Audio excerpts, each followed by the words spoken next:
आके वो किसिंग इन सपना, लगता है बचपन से मिसिंग कोई अपना।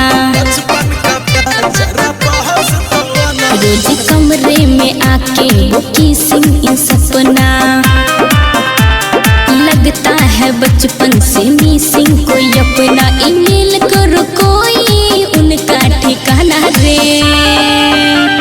मैं हूँ तेरा जाने मन, बचपन का प्यार जरा पास तो आना रे। तू है मेरी जाने मन, बचपन का प्यार जरा पास तो आना रे।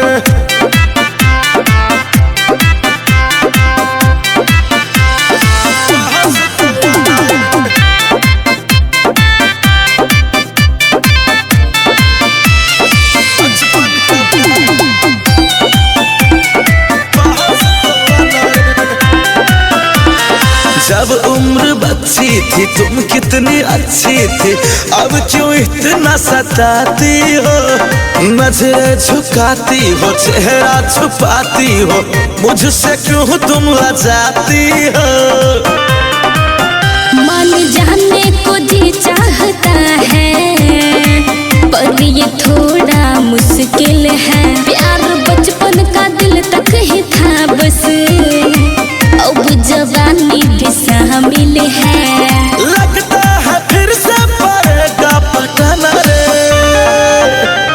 मैं हूँ तेरा जाने मन, बचपन का प्यार जरा पास तो आना रे। तू है मेरी जाने मन, बचपन का प्यार जरा पास तो आना रे। पास तो आना रे,